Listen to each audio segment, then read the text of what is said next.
It's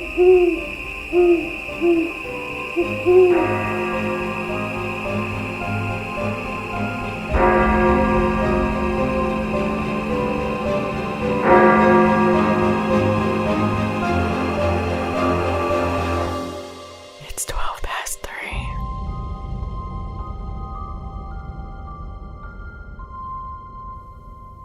So I know you have a lot to cover tonight.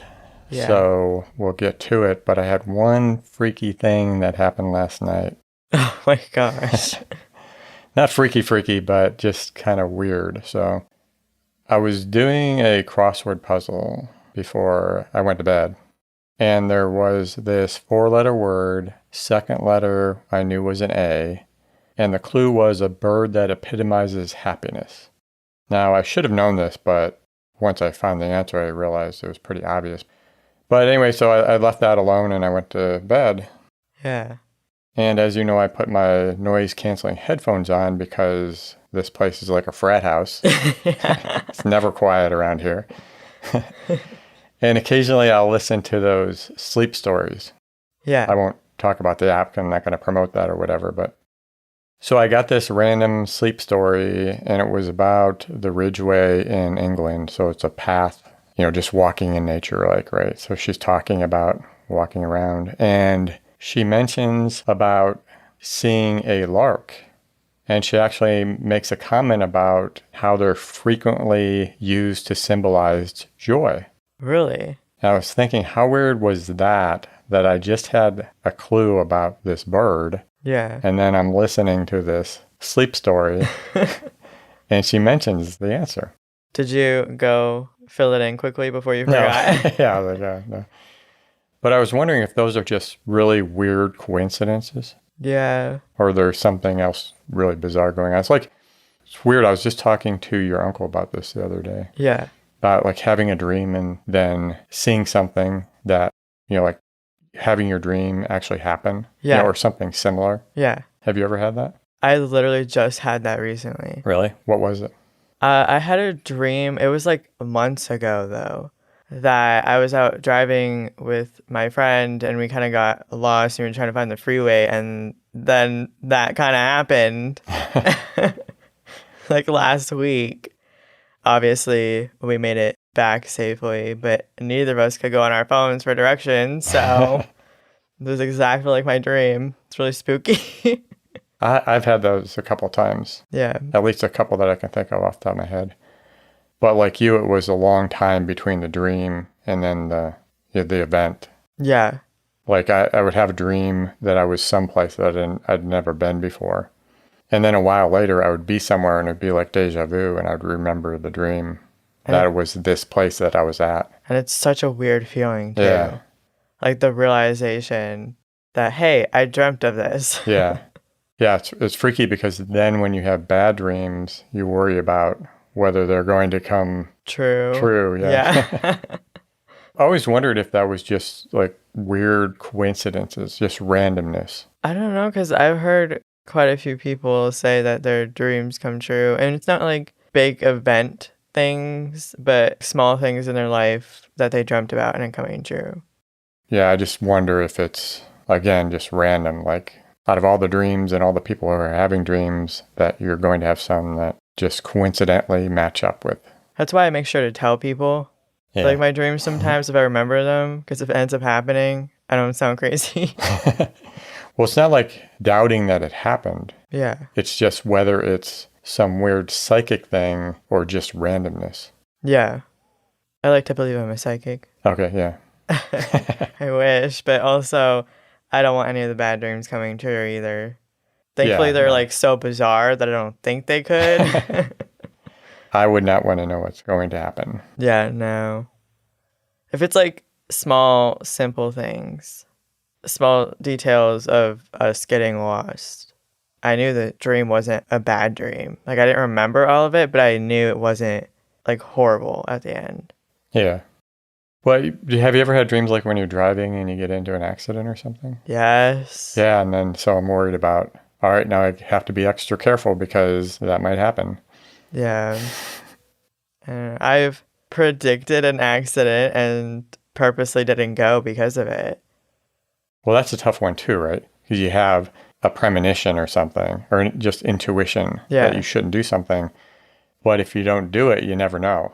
I'm talking about I was at a stoplight. My light turned green. Oh, yeah. And And yeah. So that's, yeah. that's undeniable that you had a sense that you shouldn't go. And then I was right about not going. Yeah, and then somebody, you hear that quite often too. Horrible. It's a horrible feeling. I was thinking about, I have a bad feeling about this or that, so I'm not going to go. Yeah. But see, I know it's like, well, if you don't go, then you don't know. But I'd rather not go and be safe than sorry. As long as it's not something that you just never go out of your house again. Right. Like, it's not a continuous thing. But if there's like, say you're going to the mall or something and you just have like a bad feeling, I don't see anything wrong with listening to that. Especially if it's only like every once in a while. Like I said, if it's every time you go out. Become, what's the term for somebody afraid to go out of the house? Agoraphobic. Right. Yeah. Yeah, you don't want to get to that point. So anyway, said I didn't want to ramble on too long there. And we did anyway. So what do you have tonight? I have a missing person case in Minnesota in 2008. Okay. So 19-year-old Brandon Swanson from Marshall, Minnesota went missing on May 14th, 2008. After graduating from high school in 2007, he enrolled at the Minnesota West Community and Technical College. Classes ended on May 13th, and he went out that night with some of his classmates to celebrate the end of the semester. He started his night at a party in Lind, a small town located about 7 miles to the southwest of his home in Marshall. After he left Lind, he headed 35 miles northwest to Canby. He said goodbye to his friends sometime after midnight and headed for home. Brandon was familiar with the 30-mile drive from Canby to Marshall as he made it almost every day. The entire drive is done on one road as the two towns are directly connected by State Highway 68. There's little traffic in the area and the drive would normally take less than 35 minutes. On his drive, he accidentally drove his car off the road and got it stuck in a small ditch. He made many attempts to free the car but was unsuccessful. After calls to his friends went unanswered, he called his parents at 1:54 a.m. He reassured them that he wasn't hurt at all and that there didn't appear to be any damage to the car. He just needed help getting it back on the road. Brian and Annette Swanson told their son they would leave right away to help him free the car. Brandon gave them directions to where he was waiting, which was midway between Lind and Marshall. Going by what he told them, Brian believed that he knew exactly where he needed to go, and it was only a 10-minute drive from their home. It didn't take long for Brian and Annette to arrive at the location they believed Brandon was at, but they were unable to see him or his car. They called Brandon on his cell phone and told him to keep an eye out for them. After a couple minutes, they started honking their horn and flashing the headlights of their pickup truck, hoping that Brandon would be able to spot them. They were surprised when Brandon said he couldn't hear their horn or see any lights on the road. They questioned if Brandon had directed them to the correct location, but he was certain that he had. Changing tactics, they had Brandon start flashing his headlights. Through the phone, they could hear the clicking noise as he turned the lights on and off. They looked out into the darkness, hoping to see a glow in the distance, but they still couldn't see a thing. It didn't make sense to them as they were surrounded by wide open fields, and there was no reason why their view of Brandon's car would be obstructed. Brian and Annette remained on the phone with Brandon the entire time they were searching for him, and he was starting to get aggravated. He was sure he had accurately described his location to his parents, and he couldn't understand why they were unable to follow his directions. They insisted that they were exactly where Brandon told them to go, but Brandon was certain that they were the ones who were confused. Finally, his frustration reached a boiling point and he hung up on his mother. She called him right back and apologized. Given the situation, his frustration was understandable. Brandon initially thought it would be best for him to stay with his stranded car since he was convinced his parents were in the wrong area and weren't going to find him. He repeated the directions many times and they didn't seem to understand. Tired of waiting, he decided things would go quicker if he could get to wherever his parents were. He could see lights in the distance coming from what he assumed was Lind, so he told his parents it'd be easier for him to just walk to the town. He told them to meet him in a parking lot of a bar. Brian agreed and dropped Annette off at home and drove to Lind. Okay, wait, sorry. Before you continue, can I ask a couple questions? Yeah. Okay. First, I thought it was kind of odd that he got stuck in a ditch on a road that he was familiar driving. Is that... Yeah. I have no idea what the road looks like, but it just seemed kind of odd that he ended up in a ditch. Based off the description, it was just like a long stretch of road, and there were open fields on either side of it. Yet he ended up drifting off the road and into a ditch. Yeah. That seems kind of odd. Yeah. The other was obviously weird that they're trying to find each other, but they can't. And it sounds like miscommunication as far as which road he was on. Yeah. But they kept arguing that neither of them misunderstood each other. Yeah. And the last was from your last comment about, was this a specific bar that they were going to meet up at, or... As far as I know, it was just at a bar in the town, because it's a small town that he was walking towards. All right, continue. Brandon remained on the phone with his father as he walked, updating him on his progress. He said that he was walking along a gravel road and that he had taken a shortcut through a field. At one point, he mentioned that he could hear running water coming from somewhere nearby, though he couldn't see anything in the darkness. He just continued to walk towards where the lights were from Lind. So he opted to go off the road. Yes. And cut through a field. Yes. Okay. Shortly after 2:30 a.m., Brian heard Brandon cry, "Oh shit," and the call immediately disconnected. Concerned, he frantically tried to call him back, but he was unable to reach him. He called 5 or 6 times, but all attempts went straight to Brandon's voicemail without ringing. In order for that to happen, either Brandon had turned off his phone or something had happened to cause the phone to stop working. Okay, I have questions about the running water, but I'll let you continue on. I promise things will kind of make more sense. Okay. Well, kind of. Okay. To an extent. Well, if it all made sense, why the hell would we be talking about it? Yeah. That's true. That's true. Brian wasn't sure what to do, so he drove back and forth over the same stretch of road numerous times with no success. There was no sign of Brandon or his car. Annette and Brian started calling some of Brandon's friends, and they came out to help look for him. They searched throughout the night, driving down various side roads and scouring the area for any sign of Brandon's car. I will say, being on the phone with somebody and hearing them say that when you're trying to find them, yeah, and then losing communication with them, has to be scary as hell. Yeah, that sounds terrifying. Yeah, I would say as a parent to have that happen with your child, but I think with just anybody. Yeah, I can't even imagine. I don't want to imagine. Yeah. After a couple hours went by, they were certain they had thoroughly searched everywhere that Brandon might have gone. They drove back into Lind and checked the bar parking lot on the off chance that Brandon had somehow managed to make it there, but it was dark and empty. By 6:30 a.m., Brian and Annette were out of ideas and beginning to panic. They were certain that something had happened to their son and called the Lind police to report Brandon missing. It became clear that the police did not share their concern. Brandon was an adult and he had the right to go missing if he wanted. Annette tried to explain that this wasn't a case of an overprotective parent worrying about a teen who had stayed out too late.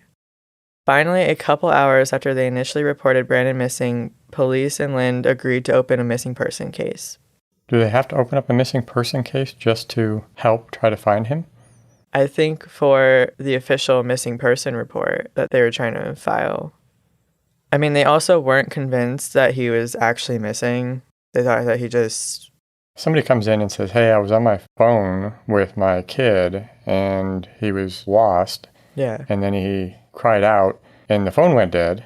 Not sure how much more information you need. Yeah. To say, hey, yeah, maybe something's up. Maybe we should help at least send somebody out and take a look. Yeah. After a search around town, police felt confident that Brandon was not in Lind. They believed that Brandon wasn't going to be found anywhere in the area. Brian and Annette had continued their search for Brandon's car, certain that they would be able to locate it when the sun came up. But after several hours of searching, they had been unable to locate it. So they had to have been on the wrong road. Yeah. Or somebody moved the car. Yeah. Okay. Police obtained Brandon's cell phone records, hoping that it would help them pinpoint the location of his car. they made a startling discovery that Brandon hadn't been found in Lind because he had never been anywhere near it. The calls he made to his parents the previous night had been made near a small town, Taunton, located along State Highway 68. It was on the main route to Canby, but it was northwest of Marshall, and it was 25 miles away from Lind. So he was just confused and on the wrong road. Yeah. Okay. Way off. Well, possibly a bit intoxicated? There was no statement of that, and I don't want to assume that. Yeah. But it's I possible. was thinking you were talking about him being out with his friends. Yeah. Celebrating. Yeah. It's possible, but there was no statement of that. Yeah, not to discount that it is late and easy to get your bearings wrong and be heading the wrong way. Yeah. Very easy to get disoriented at nighttime. Yeah. While Taunton was nowhere near Lind, it made sense that Brandon would have been close to it as he was traveling home from Canby. Less understandable is why he had still been in the area around 2 a.m. Leaving Canby on Highway 68 is a 13-mile drive to the area he was last at, and would normally take about 15 minutes. From there, Brandon only had another 17 miles to go before he would be in Marshall. If Brandon left Canby shortly after midnight, like his friends believed, it somehow took him nearly 2 hours to drive only 13 miles. Oh, wow. Was it possible that he spent that time trying to get out of the ditch? I don't know how they calculated that, to be honest. That's weird. Yeah. Either way, it's kind of eerie. Yeah. Well, it could have been also from the cell phone records if they saw it going up and down. Yeah. With the information taken from the cell phone records, the search for Brandon was shifted to the surrounding area. It didn't take long for investigators to locate the car. It had been abandoned in a ditch off a gravel road just over the Lincoln County line and about a mile to the north of Highway 68. So he wasn't even on the main road. He was on a gravel road. Completely off. Yeah. Eerie. Mm-hmm. Investigators searched the inside of the car thoroughly, and they had found nothing that suggested Brandon had been injured. It was clear Brandon had accurately described exactly what happened when he called his parents. The only thing he had wrong was his location. He told his parents he could see lights in the distance that he thought were coming from Lind, but it was obvious now that he had not been anywhere near there.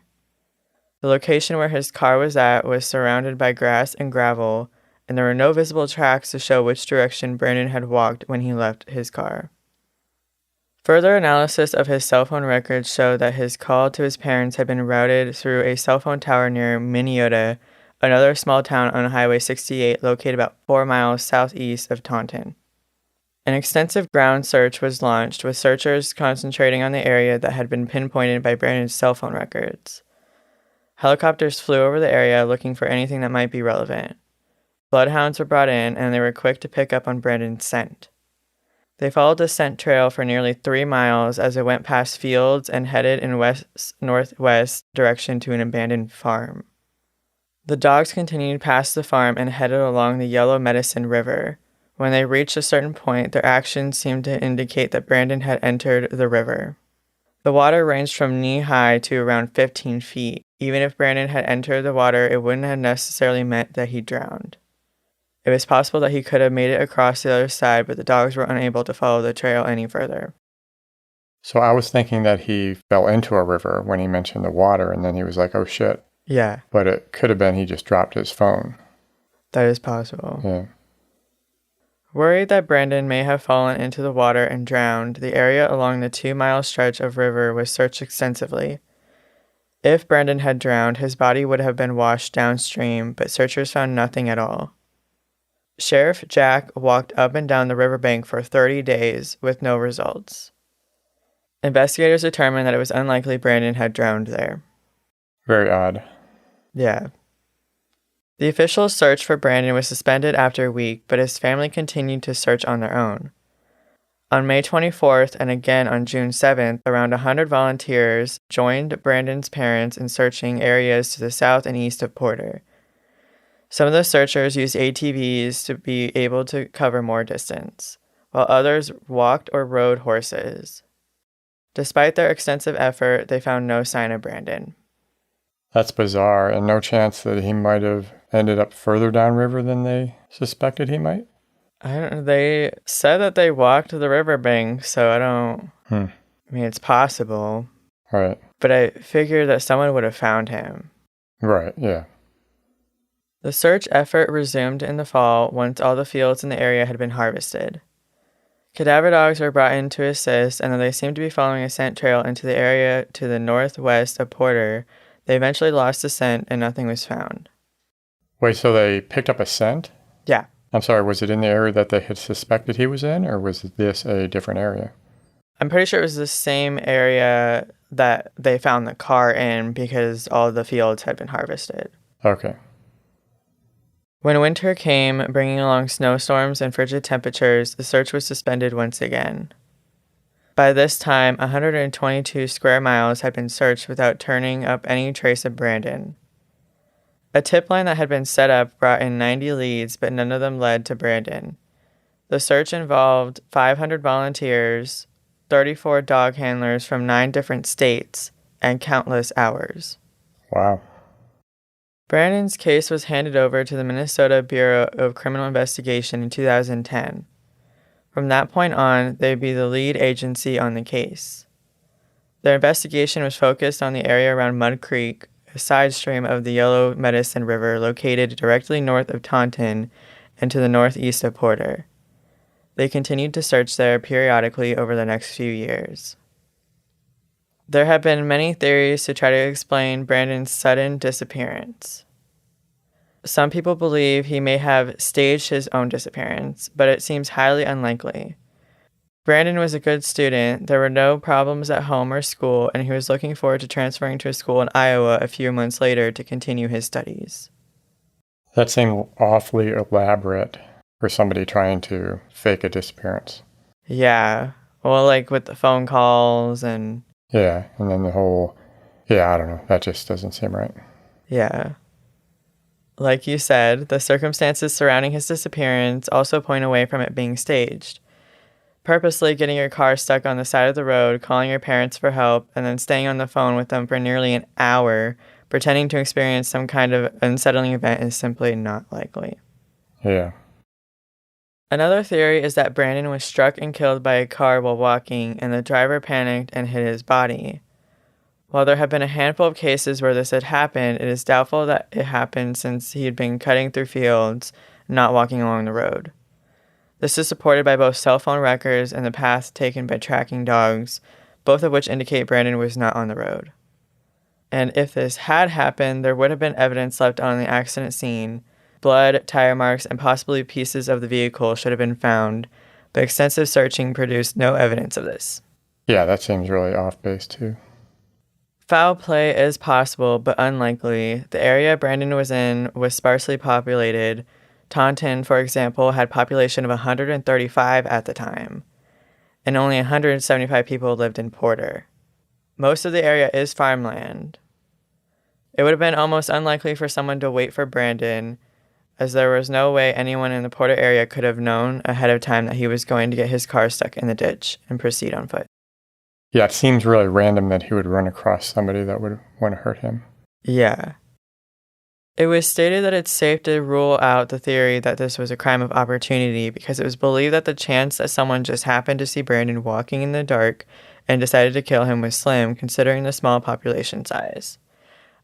I have a hard time with that because I feel like people saying, oh, small towns, nothing happens there. There has to be some people there. Yeah, I'm not buying this is a small town, so this probably wouldn't happen. Yeah. But the odds of him running across somebody who would want to hurt him seems unlikely.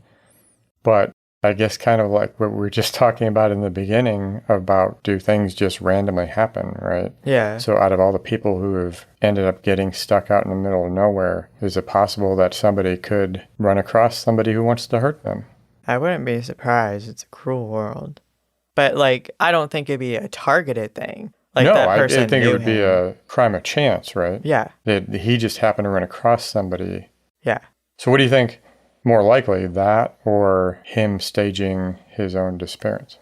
Well, for me, I think it's more likely that someone hit him, but there was no evidence. I cannot see him staging his disappearance, because how elaborate do you have to be to get away with that. Yeah.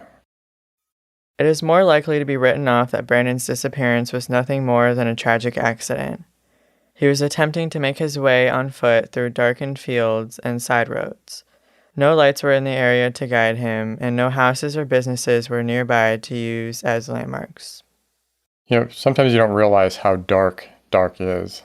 When you see it in the movies and the shows, they always have lighting when people are out in the woods or out in the fields or whatever. Yeah. But unless there is a moon, it can be pretty pitch freaking dark. Yeah. So it's crazy to think that he decided to cut through a field. Well, it's crazy that he was on a gravel road when he had this drive down this highway to get home. Yeah. That's bizarre. Yeah. No doubt. And that's why I was suspicious about whether he had been drinking. You know, not that he was totally drunk or whatever, but that his decision-making was not as sharp as it should be. Yeah. No, that makes sense. I think I just have a hard time assuming that just because they're teenagers that they're drinking, but it is a valid theory. Well, yeah, I don't think it's an assumption of his age. Yeah. It sounded like he was just on his regular route going home, which was really odd that he would end up in a ditch. Yeah. Unless he got a flat or something, right? But then to find that he went off that road and he was on a gravel road, and then to find he was not even on the road he thought he was on. Yeah. What else do you think that he was? No, it's a valid theory. He was surrounded by corn and soybean fields, and they would have all looked alike in the dark. He mentioned to his father that he could hear running water while he was walking, though he didn't seem concerned about it. It's possible that he did slip into the river at some point, but it wouldn't necessarily mean that he drowned. He could have gotten up out of the water disoriented, but still very much alive.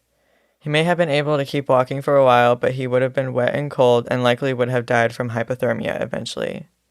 There are wild animals in Minnesota, including dangerous ones like black bears and large wild cats, but an attack by one of these would have left some kind of evidence behind. If Brandon had run into a wild animal, it could have been enough for him to cry out in fear, but it wouldn't have immediately disabled his phone. If there had been an animal attack, Brandon's keys, phone, and glasses should have been found, as well as shreds of clothing and blood evidence. Yeah, even if somebody had attacked him, so going back to the theory of crime of chance. Yeah. Or crime of opportunity. Yeah. It doesn't seem like his phone would die, because they would have had to grabbed it and smashed it, right? Yeah. It really seems more likely that he dropped it in the river. Yeah. Plus, I feel like his dad being on the phone, he would have heard more of a struggle. Yeah, exactly. Brandon's parents continued to leave their porch lights on in hopes that he would come home. In 2009, a law was made called Brandon's Law that requires police to make a report for a missing person regardless of the age, and that an investigation must be started immediately. Well, that's good. Yeah. But that is it, and that is all we know so far. That is so bizarre. Yeah, I don't want to sit here and try to guess what happened. Yeah. I do hope that it was staged in hopes that he's still alive. Yeah, I guess that would be the best outcome. Yeah. But it's just sad that his parents leave the porch lights on still. Yeah, it's just sad all the way around. Yeah. Since that it was all I had, pretty long story, what do you have for us tonight? Well, tonight I thought I would talk about the blinking mummy. And actually, I had never heard of this story before until you brought it up a couple of weeks ago. Yeah. And I was like, what the hell are you talking about? It does sound crazy. Yeah, I was kind of skeptical, but it is pretty interesting. Before I talk about the mummy, I have to give a little background of the catacombs where she currently resides. Sounds creepy. Yeah. So I'll probably circle back on the subject of catacombs at some point. Yeah. Because I think there are some things to talk about there, like the catacombs of Paris, which are pretty creepy. But for now, I'll talk about the Capuchin Monastery Catacombs in Palermo, Sicily, Italy. Long name. Yes. In the 16th century, when the cemetery overseen by the monks at the monastery ran out of space, they decided to excavate the crypts below the cemetery instead of expanding the burial grounds. Among other monks, Brother Silvestro of Gubbio No idea if that's right. Oh my god. Died in 1599, and the monks mummified him and placed him in the catacombs. And he is, from what I understand, the monk that greets you when you enter the catacombs. Well, doesn't greet you, but he's the first one you see. So he's mummified just like the blinking mummy. Yeah. And he's displayed, from what I understand, when you first walk into the catacombs. Interesting. So the whole idea of the catacombs is they mummify the dead and then they put them on display, just to give you kind of a high level there. After a few centuries of the catacombs exclusively being the final resting place of the Capuchin monks, they began offering the same type of burial to residents of Palermo, at least those who could afford the mummification process. That's what I was gonna say. I'd be surprised. Sorry. Yeah, so it really was for the wealthy families. Yeah, that makes sense. I'd read that people had actually put the details in their wills about wanting to be placed there and what they wanted to wear and all this stuff. I cannot imagine putting that in my will. Yeah. The monks had refined preservation techniques over the years. It is believed that the dry atmosphere of the catacombs allowed for natural mummification. I won't go into all the details about it, but they would take the deceased and place them on racks of ceramic pipes to allow the bodily fluids to drip out and dehydrate the body. And then it said after a year, the corpses would be rinsed with vinegar and then dressed. Wait, after a year? Yeah. Huh. Not sure how long that would take today if they got a giant food dehydrator. Oh my god. Oh, sorry. Yeah. I also read that the bodies were stuffed with hay, which is really odd because then to me you're only one cornfield away from a scarecrow. Yeah. Maybe that's what they wanted to be. Yeah. Scarecrows. Yeah, so instead of visiting them down in the catacombs, you could just go out to the fields. And they could keep the crows away. Or attract them. Yeah. So I was trying to think of how to describe the catacombs, but to me it's really something you have to see, at least in pictures. Yeah. Right? But, they have mummies pinned on the walls, sitting, standing, laying on shelves, tucked away in open coffins, all in different stages of decomposition. Just really bizarre. So this is like the public can go into? Now it is, yes. When they were actually putting people in there, the people could come visit their loved ones there. Yeah. Ooh, I'd feel weird going to visit a loved one that passed on and seeing them mummified. Yeah, I don't get this at all. But as we were talking about before, there's different cultural beliefs as far as what they do with bodies. Yeah. I guess you just have to, it's just a different culture. I respect it. Yeah. But I just can't imagine doing that myself. Yeah. Some are also displayed in glass caskets, as is the case with the blinking mummy. Yeah. I would put this on the list of places I would like to go visit, but I know how you are with enclosed spaces. Oh, no, yeah. So I don't know. It looks kind of roomy in there compared to like the Paris catacombs. Seem very closed in. Yeah. But I figured you probably wouldn't like it. I think it'd have to be in nicer temperatures because I feel like when it's hotter outside or like in the catacombs, I don't know. I'm assuming they don't have AC in there. Well, it's underground, so it's an even cool temperature all the time. Okay. Because I was going to say, I feel like if it's hotter, then I'll feel even more closed in. Yeah, but I feel like I would do it just to experience other cultures and stuff. So as I mentioned, the relatives could come down to the catacombs to visit and maintain the bodies of their loved ones. Keep them clean, dust them off, I guess. Yeah. Fix their whatever they're wearing. That's interesting. The interesting thing is the catacombs were maintained by donations from the relatives. A body would initially be placed in a temporary niche and later placed into a more permanent location.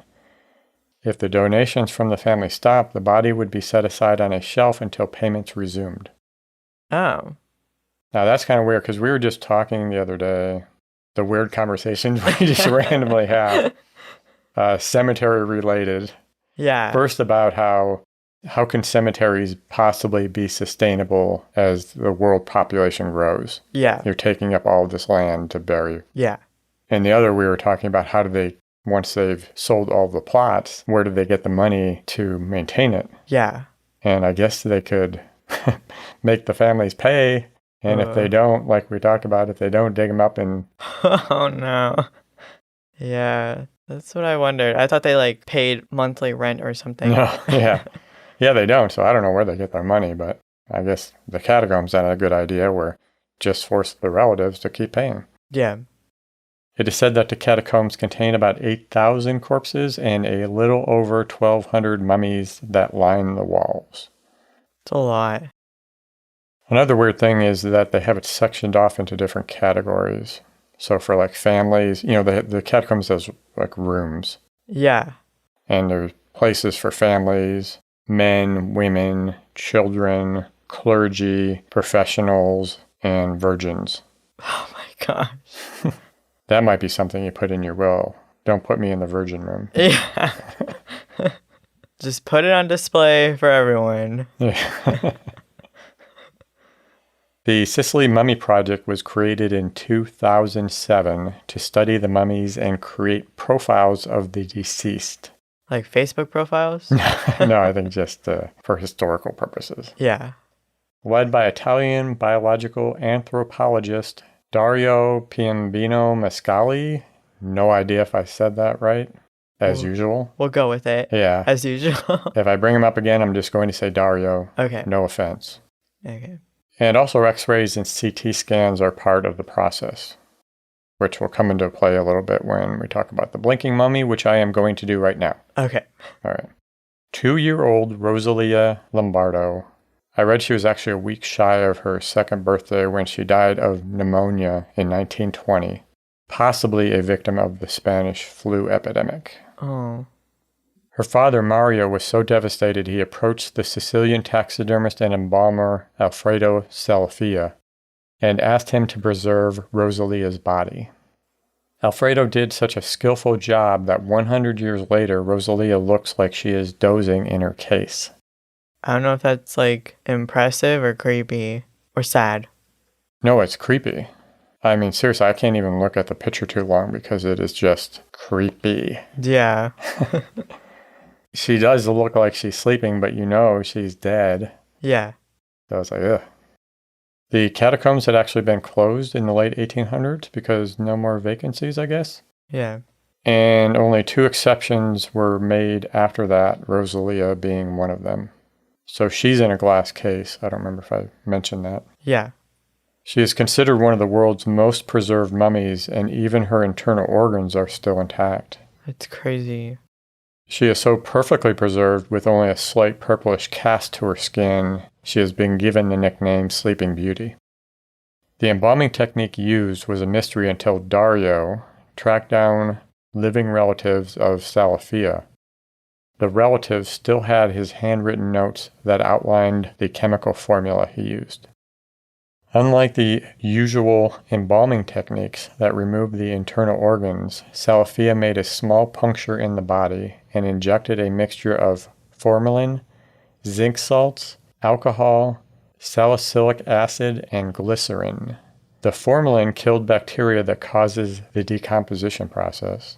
The glycerin was to make sure the body didn't desiccate or dry out. Yeah. The salicylic acid killed any fungus in the flesh, and the zinc salts petrified the body and prevented her cheeks and nasal cavity from caving in. The process of them over the years figuring out how to do this stuff is what seems bizarre to me. That's what I was going to say. Like, how do they figure that stuff out? Well, it has to be trial and error, and then, oh, well, that didn't work on this body, so the next one I'll try this. Yeah. I guess. Now, if that isn't creepy enough, visitors swear that the little girl actually blinks her eyes a few times a day. Nope. Now, her eyes aren't 100% closed, which is believed to have been intentional to give her more of a look of being alive, which is creepy in and of itself, but the whole thing is creepy. Again, mummifying bodies and then keeping them around to display and stuff. Yeah. Yeah. But as far as her blinking, one theory is that the changes in the temperature inside the crypt cause her eyelids to expand and contract, producing the illusion she is blinking. Another theory is that the changing direction of light throughout the day makes it appear that her eyes are opening and closing several times throughout the day. So again, just an optical illusion. Still creepy. Yeah. Now, I did see some evidence of the blinking, which is pretty bizarre. But to me, it would be something I'd have to see because you just don't know what you're looking at, right? That's true, yeah. These days, So I don't know. That was it. I mean, it is a creepy story. I'm not doubting that she's blinking. Yeah. Kind of would like to see it myself. That'd be interesting. It's like sad, bizarre, and creepy all at once. Yeah. Yeah, definitely sad, like I said, if you look at the pictures. Yeah. But that was it. Anything else? I don't think so. All right, then let's wrap it up. Thank you very much for joining us. Make sure to visit next week for more weird and creepy stories. Don't forget to follow us on Twitter and Instagram at 12past3 or email us at podcast@12past3.com. Good night. Good night.